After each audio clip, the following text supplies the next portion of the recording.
The night split as Elara faced the quay, and the tide hissed like teeth. Kade walked beside Lord Morcant, and iron glimmered in the shadow of his chest. The narrator saw her strength falter as she whispered to the wind, and dared not cry. Elara said, "Kade, do not let him turn your heart into a lock." Kade said, "I am already the key, and the door is older than my name." Morcant said, "Love is a leash when forged in fear, little witch." Shadows rose from the water, and they braided around Kade like cold rope. Elara reached, and the pier lights bent toward her palm like startled birds. Finn shouted from the archway, and dropped a dagger that did not matter. Dorian watched from the fog and smiled as if memory were a wound. The narrator felt the city hold its breath, and destiny answered in a hush. Dawn crept in gray and salt, and the city woke like an old ache. Elara sat on the harbor wall and watched gulls scribble over still water. The narrator weighed the night and found it heavy with unspent words. Seraphine arrived with tea that steamed like a small spell of mercy. Seraphine said, "Power loves cost, and you are late on the payment." Elara said, "He walked away because something inside him was chained."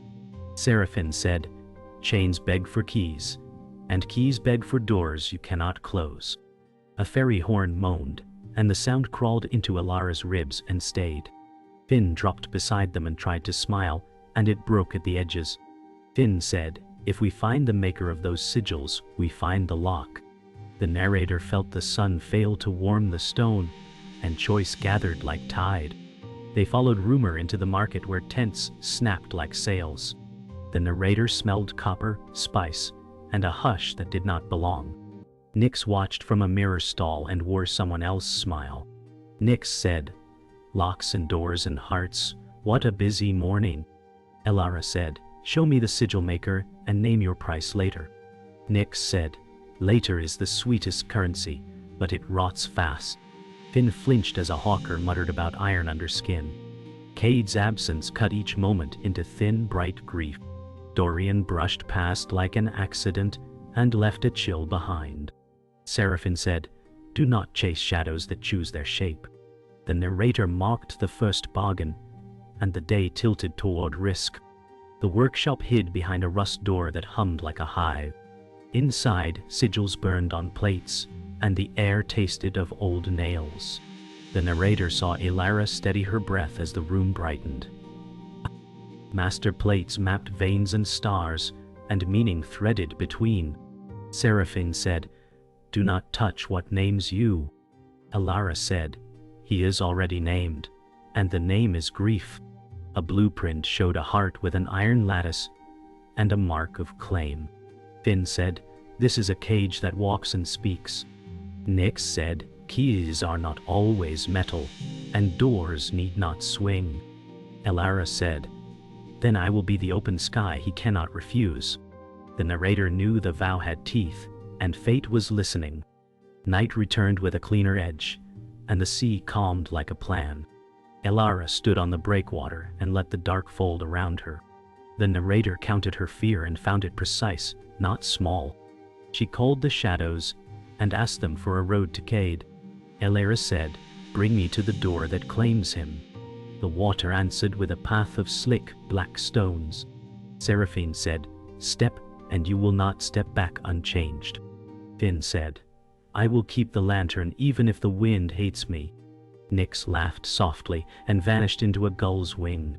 Elara said, "Then I choose the open sky, even under the earth." The narrator closed Act 1, as the first stone took her weight. The narrator watched the sea open like a dark throat as Elara stepped from stone to stone and refused to look back.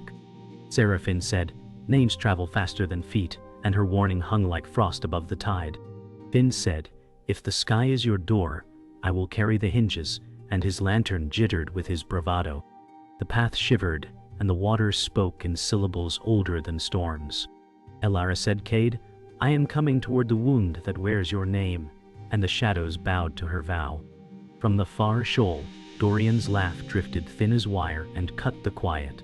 Dorian said, "Hearts with iron sing, sweet little witch," and his voice tasted of smoke and memory.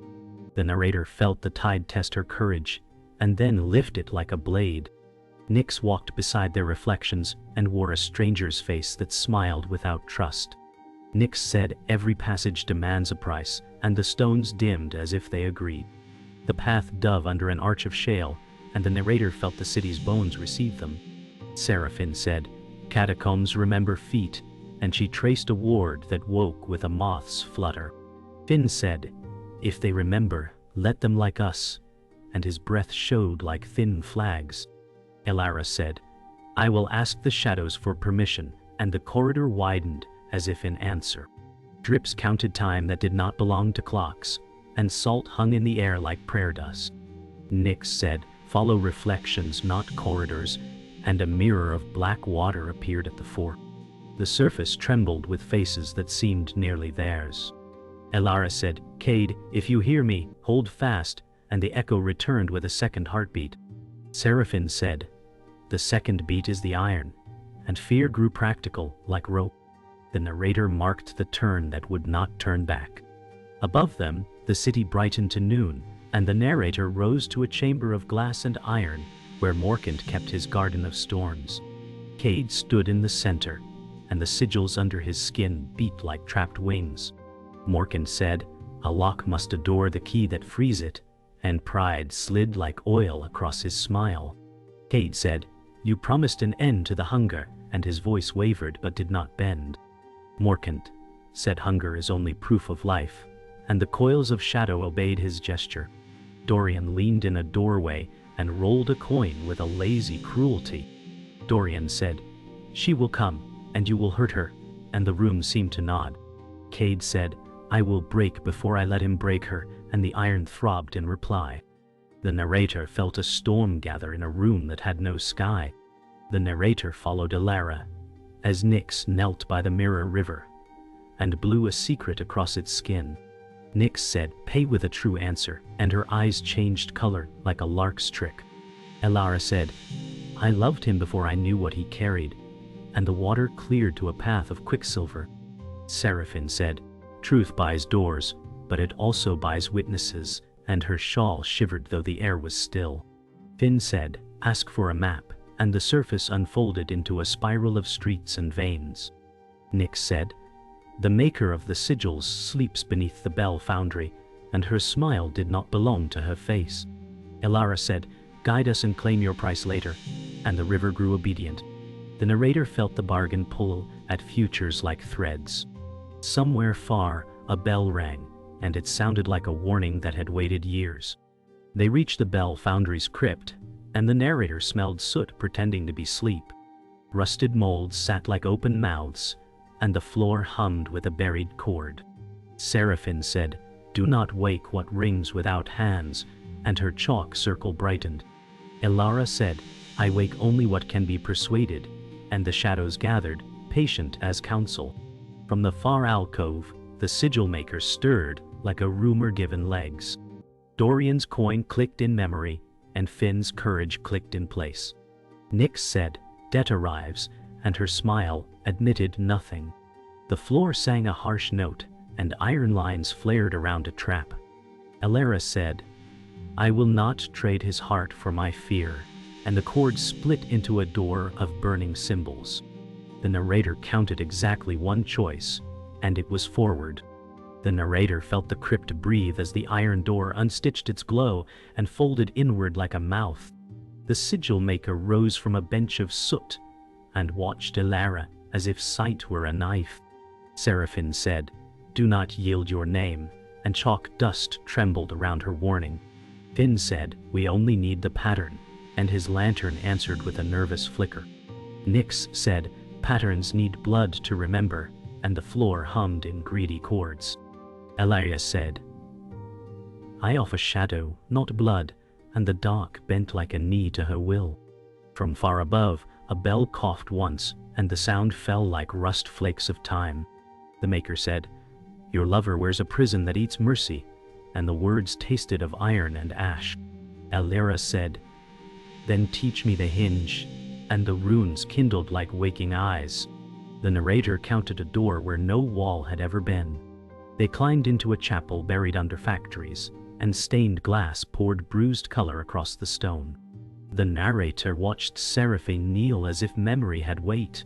Seraphine said, "I licensed the first lattice to stop a war, and shame settled like winter." Elara said, "You sold him a future made of locks," and the words left frost on the air. Finn said, "Tell us how to break what you built," and his voice did not look away. Nyx said, "Secrets make fine currency," and her smile wanted nothing honest. The maker said, "Counter sigils require equal vow," and the candles guttered as if they heard. Elara said, "I swear to bear half of what hunts him," and the glass shook with the force of it. The narrator felt the chapel accept the oath and close its doors against retreat. Far above, in Morcant's glass garden, the storm held its breath around Kade. The narrator saw the sigils beat like caged wings and bruise the light. Morcant said, "Devotion is a tool when sharpened," and his fingers drew shadows into threads. Kade said, "My heart is not your foundry," and iron flared angry and bright. Dorian said, "Pain is a tutor with perfect memory," and he flipped a coin that never fell wrong. Morcant said, "She will sever or she will serve," and satisfaction perched on the word. Kade said, "She will not bleed for me," and the chamber answered with a crack of glass.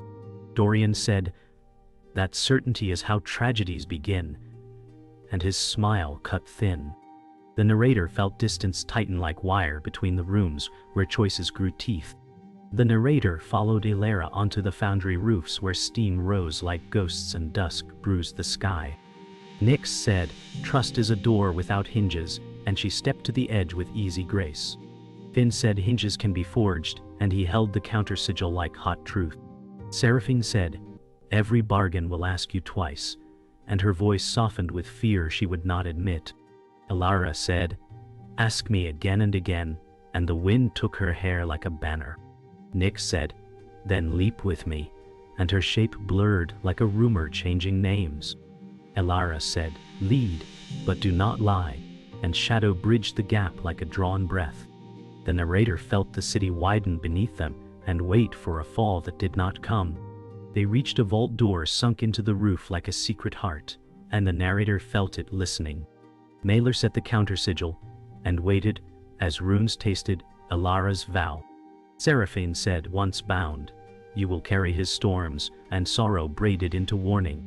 Elara said, "Then let the storm learn my name," and the lock brightened like dawn under ice. Finn said, "We pull him back, or we break the cord," and his hands steadied against fear. Nyx said doors opened both ways, and her eyes reflected two different futures. The vault yawned, and air smelling of rain rushed out. From somewhere inside, Kade said, "Elara, turn away," and the iron answered with a hungry beat. The narrator knew Act 3 ended with entry, not escape. The narrator felt the vault breathe damp and cold as the opened runes dimmed to a warning hush.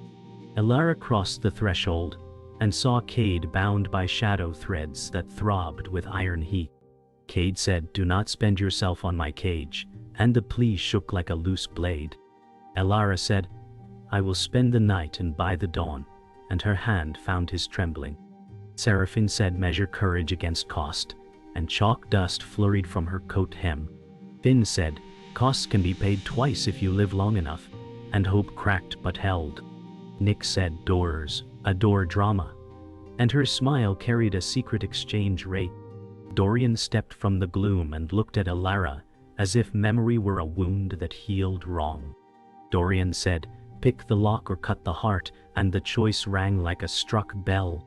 The narrator felt love pull the room tight as a noose made of light. The narrator watched Mailer fit the counter sigil over Kade's chest and whisper numbers like prayers. Mailer said, "Match the lattice with vow and breath," and his hands shook with remembered sin. Elara said, "Take half the storm into me," and a hush fell as if the room bowed. Kade said, "I would rather drown alone than watch you burn," and iron pulsed like thunder. Seraphine said, "Hold to a name you can keep," and worry braided her voice. Finn said, "On 3," and his courage counted for more than the ticks allowed. Nyx said, "2 is cleverer," and she flipped the switch early to cheat fate. Lightning bloomed inside the vault, and stitched Elara to Kade with a bright ache. Elara said, "Share it," and heat roared through shadow like rain through wire. The narrator tasted metal, and knew the bond would not ask permission again. The narrator felt the bond settle like a living ring, and the room exhaled with painful relief. Dorian stepped close and regret sharpened him into honesty. Dorian said, "I carried Morcant's orders when love broke me first, and the confession bled quiet." Elara said, "You left me with a lesson that cut too well," and the words did not tremble. Kade said, "Stand with us or step aside," and the iron in his chest echoed the tone. Dorian said, "I will buy you minutes with my ruin," and he smiled like a man who had chosen a better ending. Seraphine said, "Minutes are fortunes if spent clean," and she pressed a charm into his palm. Nick said, "All fortunes have fees," and her eyes refused to agree with her mouth. The narrator counted 3 paths and saw only one wrapped in fire. The narrator followed the rush to the conservatory, where rain needled the glass and the city burned in reflections. Morcant waited with a smile that admired itself, and shadows gathered like servants. Morcant said, "Love is the sweetest leash," and his hand drew threads toward Elara. Elara said, "Leashes snap," and her bond with Kade surged like a storm choosing a shore. Kade said, "I am not your gate," and the sigils bucked hard against his ribs. Dorian cut the power conduits with a flash that hurt to watch, and alarms died choking. Seraphine said, "Now," and Finn hurled the charm, which cracked like a small thunderclap. Nick said, "Payment due," and slipped behind Morcant with a dagger that wanted to be true. The narrator saw the moment balance on a breath that tried to be a lifetime. The narrator felt the strike land as Nyx's blade kissed Morcant's cloak and met something older than steel.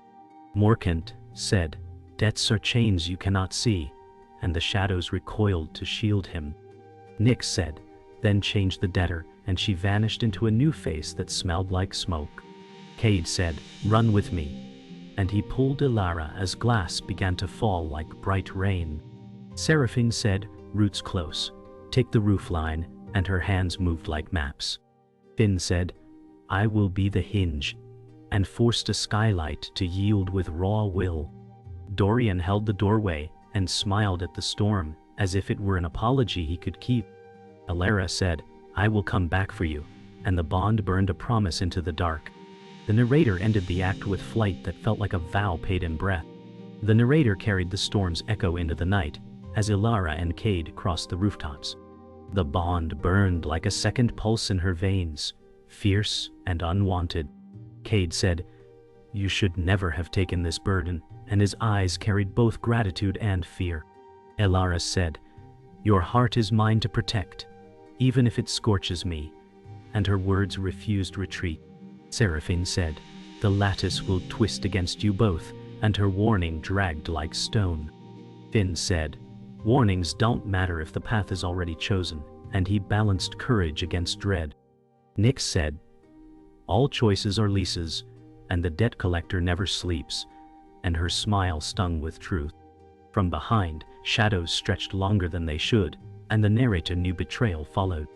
The narrator entered a courtyard of shattered bells, where time felt fractured. Elara said, "This is where the lock was first forged," and her palm trembled over the stone.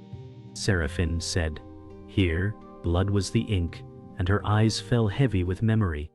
Kade said, "If chains began here, they can end here," and his voice carved defiance into the air. Finn said, "Then let us write a better ending," and his lantern swayed with hope. Nyx said, "Endings rarely obey their authors," and her gaze darted to the shadows where betrayal waited. A figure stepped out, Dorian, cloaked in storm and regret, his smile a wound reopened. Dorian said, "I sold you once, and now I must sell you again," and his coin flicked like fate's cruel seal. The narrator felt the fracture widen into grief. The narrator marked betrayal's weight as Morcant entered, shadows bending like hounds to his will. Morcant said, "Love is your leash, and I will snap it clean," and his cloak dripped with command. Elara said, "Shadows belong to me, not you," and she flung darkness like spears. Kade said, You cannot own my heart, and his sigils seared against the air. Dorian stood frozen between guilt and loyalty, his coin shaking in his palm. Finn said, "Choose, Dorian, or vanish," and his voice cracked with anger. Seraphine said, "A half-truth is worse than silence," and her eyes cut sharp as flint. Nyx whispered, "All debts are due," and slipped back into mist. The narrator felt the courtyard churn with storm and sorrow, and betrayal split the night like glass breaking under weight. The narrator saw Dorian step forward, his choice written in grief and fire. Dorian said, "I cannot unmake the past, but I will cut its leash," and he flung his coin into the storm. The coin blazed, slicing Morcant's threads with silver fire. Elara said, "Your ruin buys our breath," and sorrow broke her voice. Kade said, "We are not free yet," and his heart pounded like thunder within ribs. Morcant said, "Betrayal is still mine to command," and the shadows recoiled, but coiled again. Finn said, "Then let betrayal eat itself," and he hurled his lantern, which shattered into flame. Seraphine said, "Hold the bond," and she gripped Elara's shoulder as if to anchor her soul. The narrator felt cost etched into every face, and love tangled with sacrifice, until neither could be named alone.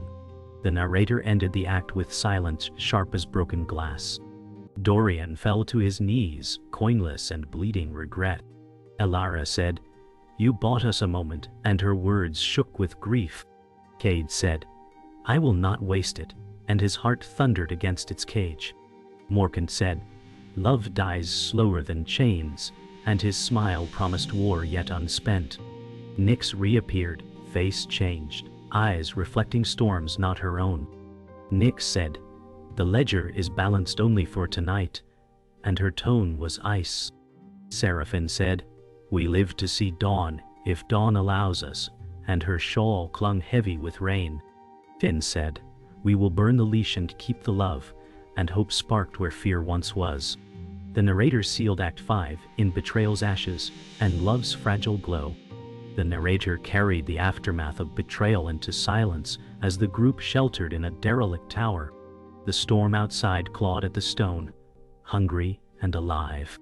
Elara said, "The bond is a wound that grows deeper with every breath," and her hand pressed to her chest. Kade said, "Better a wound we share than a chain I carry alone," and his voice broke in defiance. Seraphine said, "You do not understand. The bond is not equal. She will bleed more," and sorrow bent her words. Finn said, "Then we learn how to cheat the scales," and his stubborn grin lit the dark. Nyx said, "Scales always tip toward hunger," and her eyes glinted with a secret. The narrator felt the tower groan with echoes of truth, each heavier than the last. The narrator traced their steps to the city's catacombs, where secrets grew like mold on stone. Seraphine said, "The counter-sigil weakens, and the storm will claim what it owns," and she marked the walls with chalk runes. Elara said, "Let it come.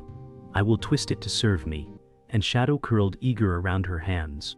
Kade said, "You cannot carry both love and curse," and fear sharpened his plea. Finn said, "Maybe curses break if love is stubborn enough," and his lantern sputtered bravely. Nyx said, "Love is a chain disguised as a choice," and her words fell like knives. The narrator felt the catacombs tremble, as if the city itself resisted their passage. The narrator felt the bond twist violently as Kade staggered, iron burning beneath his skin. Kade said, "It feeds when Morcant commands," and his body shuddered like glass about to crack. Elara said, "Then I will starve it with my strength," and her grip tightened on his hand. Seraphine said, "To starve it is to starve yourself," and fear wrinkled her resolve. Finn said, "We cannot keep trading wounds," and his voice frayed at the edges. Nyx said, "There are ways to cut bonds," and her smile flickered with cruelty. Elara said, "I will not cut what makes us whole," and the shadows recoiled from her fury. The narrator marked the moment where love sharpened into defiance against fate. The narrator rose into the storm itself as the group reached the rooftop spire.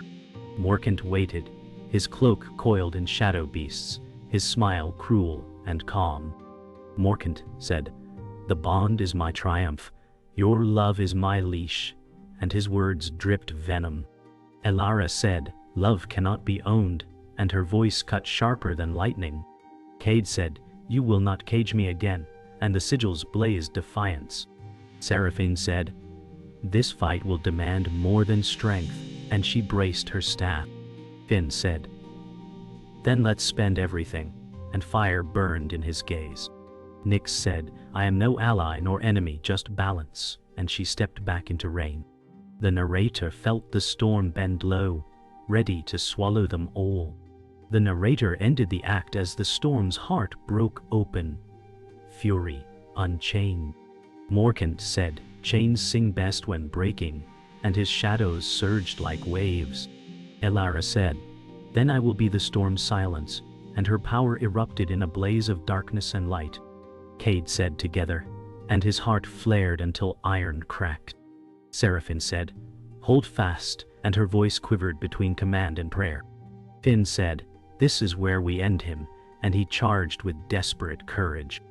Nyx whispered, or where he ends you, and vanished into smoke. The narrator felt the world pause on the edge of ruin, love and fate balanced in a breath that could not hold. The narrator carried the storm into its last breath as the rooftop shook under fury. Morcant said chains are eternal, and his voice clawed the sky. Elara said no chain outlasts love, and her shadows fused with light until night blazed. Kade said, then burn it with me, and his sigils cracked, bleeding silver fire. Seraphine said, hold your ground, though her staff splintered in her grip.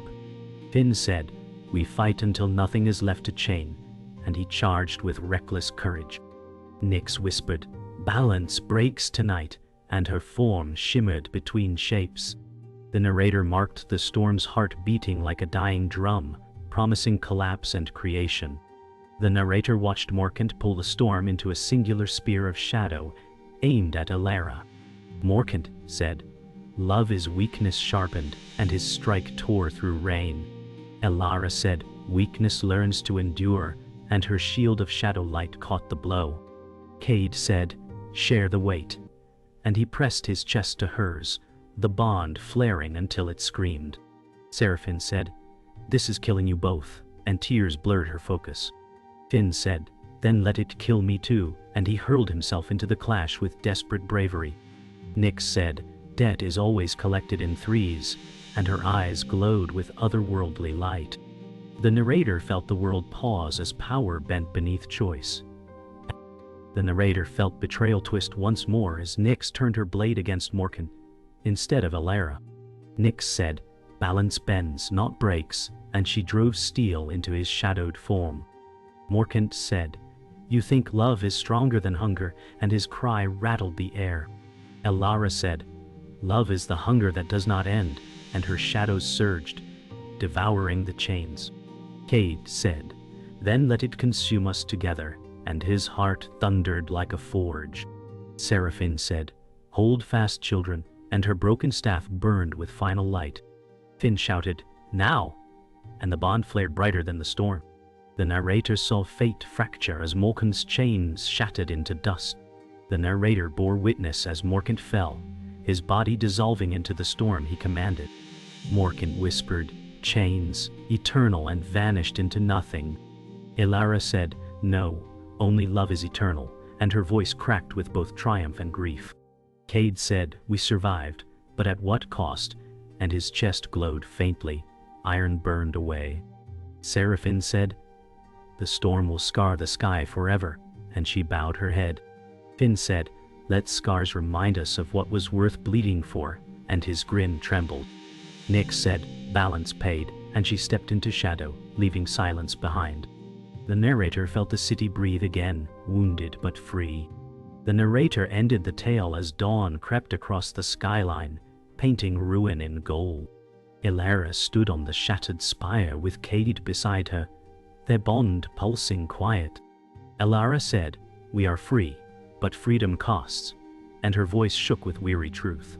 Kade said, love carried us through chains, and he kissed her hand with trembling devotion. Seraphine said, dawn heals slow, and her gaze softened like old sorrow. Finn said, "Then let's build a day worth healing for," and his laughter cracked through grief. The wind carried Nyx's whisper, "Balance remembers," and then silence claimed the moment. The narrator left the city with scars glowing like stars, and love standing unbroken in Shadow's heart.